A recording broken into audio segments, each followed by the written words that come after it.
I don't know if you saw that we had Mr. Garvey get a shout out from Ladidi McConkey across the street. We had him. Ladidi McConkey gave Keegan Michael Key a shout out. We That's had a pretty lot of cool. fun. Well, he's suddenly coming to the fore in this offense right now? Would you say? Because he's gotten a ton more targets the last 3 weeks. Is Herbert found, I guess, a number one amongst all of these options for him? Well, it's DJ? been fun. It's been fun to watch just all these young guys kind of come together. I mean, you started out the year Quentin Johnson was on fire. I think he's in year 3. Right.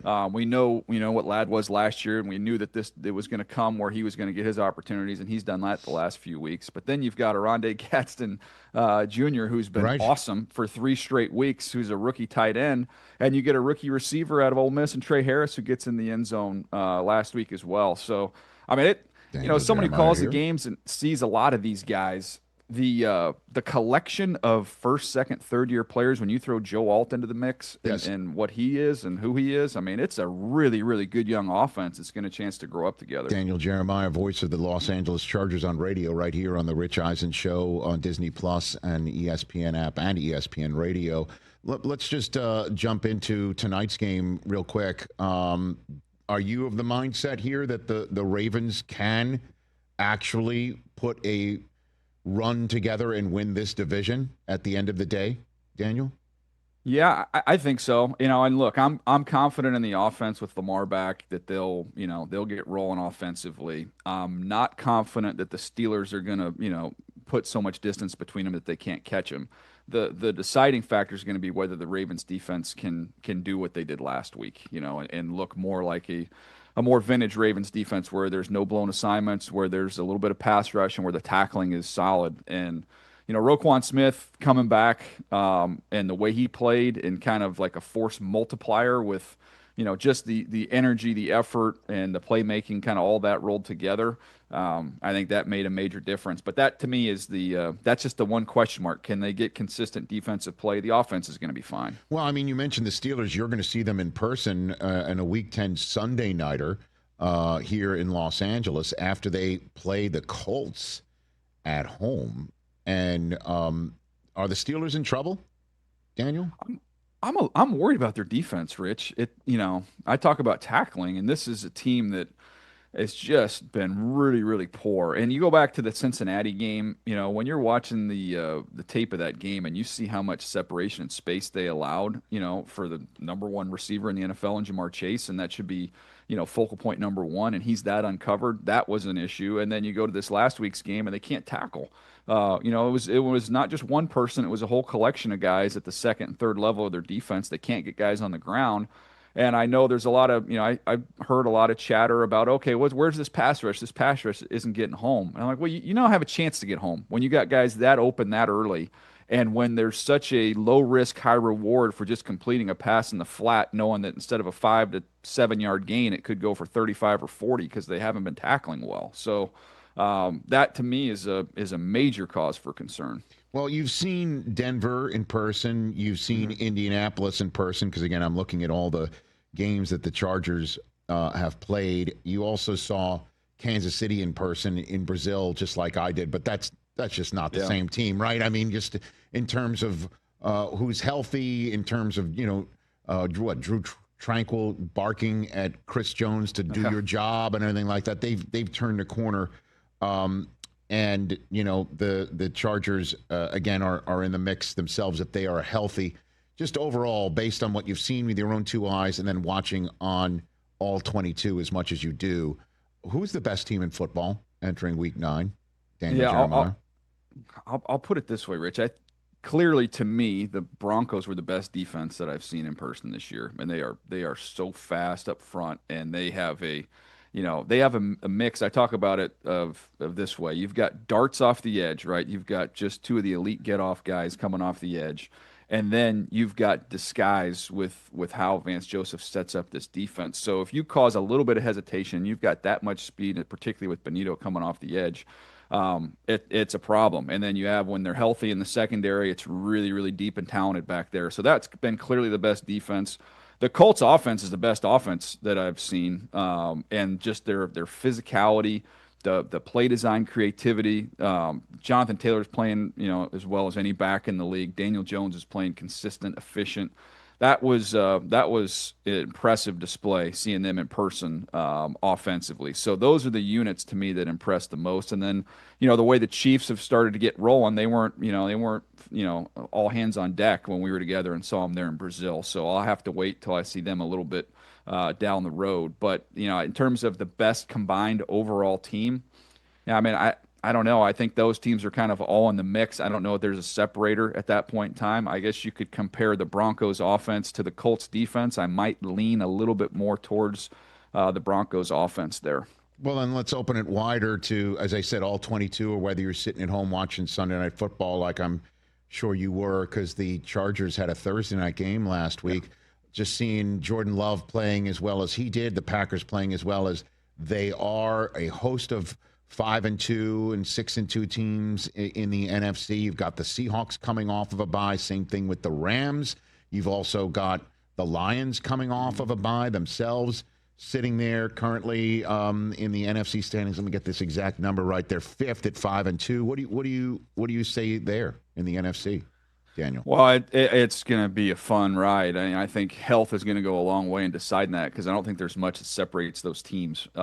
If I was looking at it right now, I would say if they hit their ceiling, if all of these teams hit their ceiling, I might lean towards the Lions slightly over Green Bay and the Rams, and the Eagles are still lurking out there as well.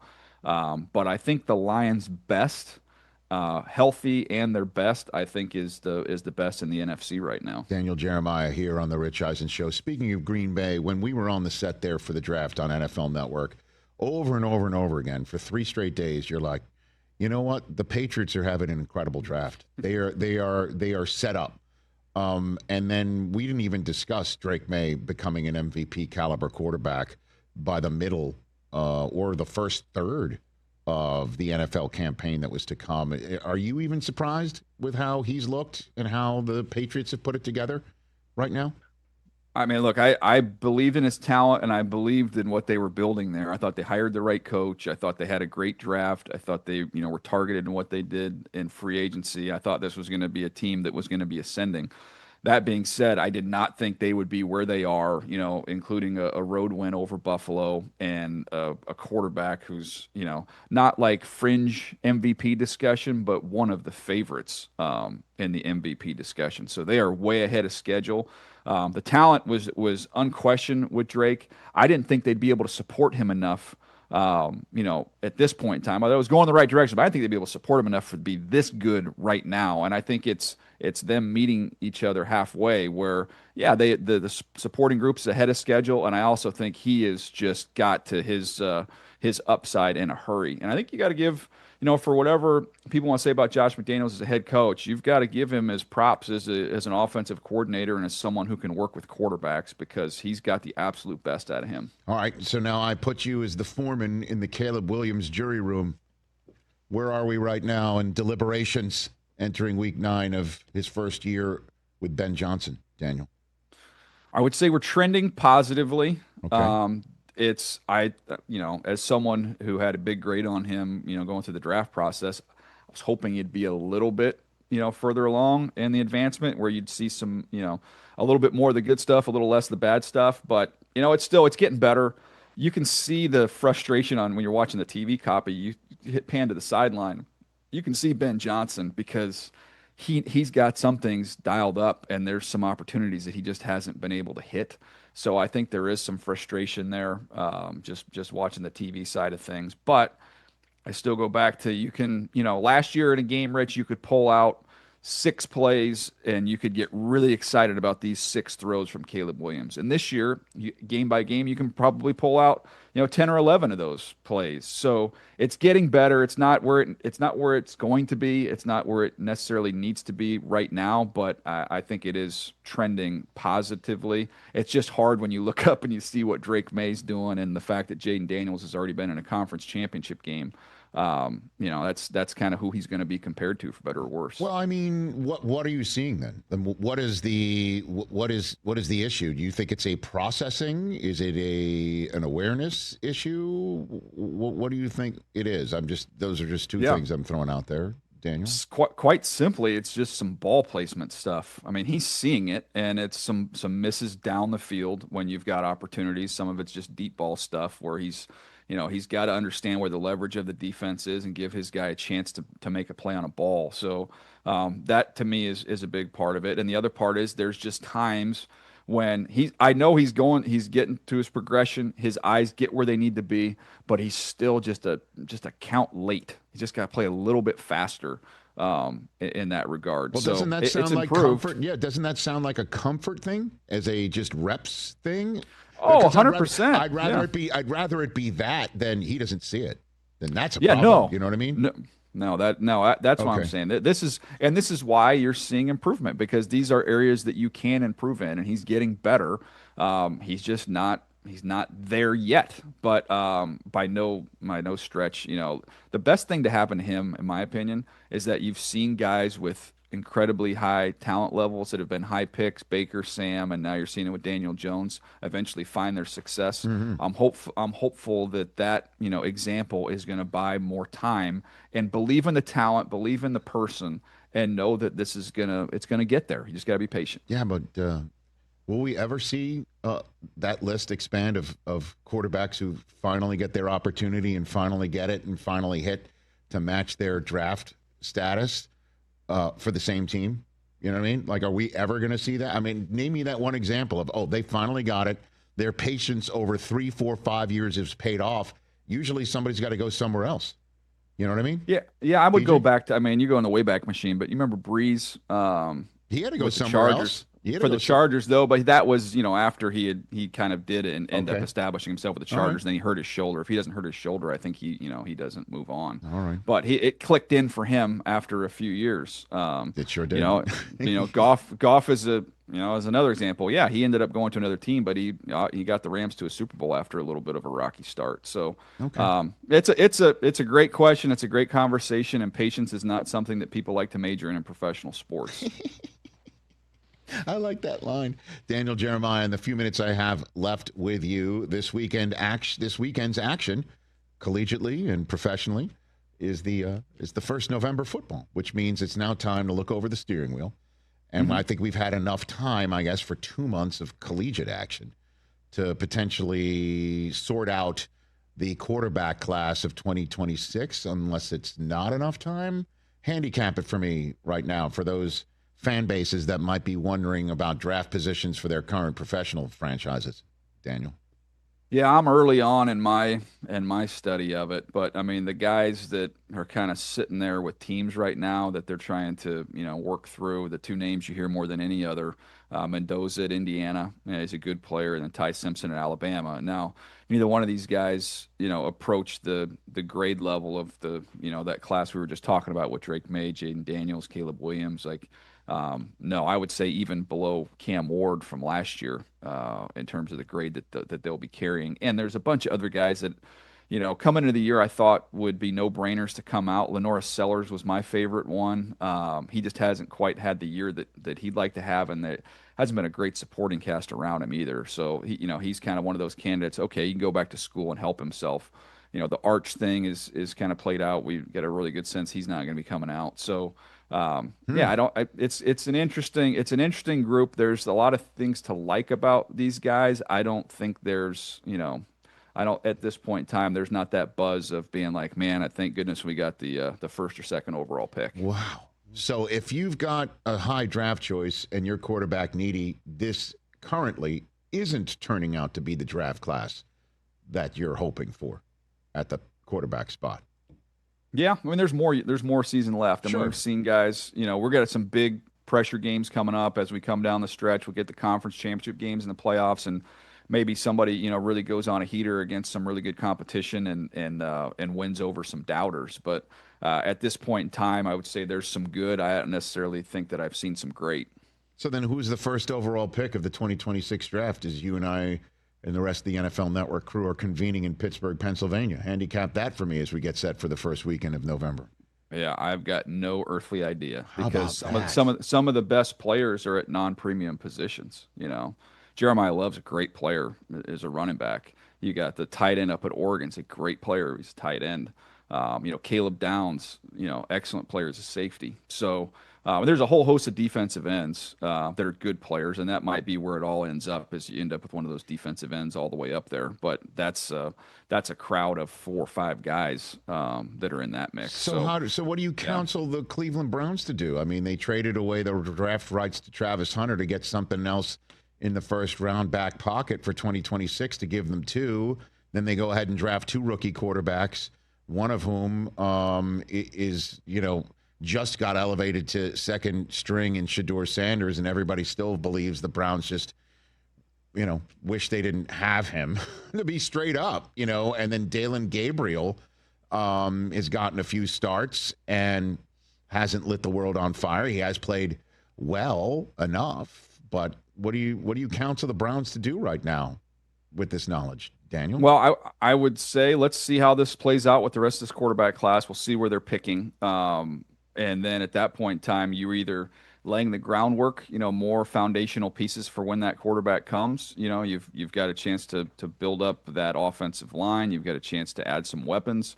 That would be kind of the place that I would go, is instead of reaching for a quarterback, I would try and lay more foundation there. And then maybe you take your shot on one of these reclamation projects, that are out there. I think I've told you this before, Rich, but maybe it's because I know him and I've been, close to him because Coach Harbaugh and Joe Ortiz brought him on board. But I haven't given up on Trey Lance, and maybe I'm on an island there. But that's a guy who was picked up there for a reason. The only knock on him was he didn't play. He didn't play a lot, didn't have a lot of experience, and he was raw. But he's big, he's athletic, he's got a huge arm, he's smart, he's high character. To me, and rather than reach for a quarterback you might not love, I'd rather continue to build up the foundation in this draft and then take a flyer on someone like that. Yeah, I was going to ask you, give me the name of somebody who's a so-called reclamation project. So that you just identified Trey Lance. Is there any other in the league that you've seen or come around or you've heard people are talking about that could be that next? What is it, Mac Jones? That's what that's where I was going to go. Mac Jones has shown enough that he's going to get some opportunity, somewhere, and he hasn't been fully healthy. He hasn't been fully healthy, but so they got to figure out what they want to do up there. But obviously, they're committed to Brock Purdy and going forward with Brock Purdy. So that could be one that's out there and that's available at that point in time. Man, isn't this crazy too, DJ? One last thing for you, so we're sitting there on the draft set a couple years ago. Penix gets drafted. You're like, what about Kirk Cousins? What about him? Then Penix finally gets to start last year, and they hold on to Cousins. They hold on to him. Nobody's, has a dire need to blow them away. They have to trade him because you never know when you're going to be needing him. They need him last week, and it was one big, fat goose egg. Isn't that it's just crazy how these things all work out. That's why I think I think about, let's see what happens and how JJ McCarthy looks the rest of the year. What do you think? I'm intrigued. I think some people have tried to make that determination without having seen enough of him. It feels like there's a lot of questions out there, but the thing that's going to be held over his head, unfortunately, is that's a quarterback room last year that consisted of Sam Darnold and at the end of the year, Daniel Jones. 2 guys who are absolutely playing winning football. So there's a lot of intrigue with a team that's ready to win right now. Is JJ going to be able to do it? So it's those decisions you got to make on going young or staying with the veteran. Not easy, and we'll see how it plays out in Minnesota. Yeah, Colts and Seahawks only a combined 12-3 entering Week 9 action. Daniel, thanks for the time. Great to see you. Enjoy your Canadian syrup while you. So what do you got? What are you going to have? Because you don't drink either, right? I mean, I don't. Okay. But can I tell you real quick that on my Sure. Savage Power Rankings, Randy has now been passed by Trey Yee. So that's. I like that. I knew you'd love the Savage Power Rankings. I never even thought about that. Ah. Oh, yeah, brother. Freak out. Trey Macho Man, you savage. I got to go. I'm going to snap into a Slim Jim. You boys have a good day. Ladies and gentlemen, Daniel Jeremiah. everybody, right here on the Rich Eisen Show. I love our chats with him. Hey, you made it all the way to the end. Thanks for that. Check us out every single day streaming live on Disney Plus and the ESPN app 12 to 3 Eastern.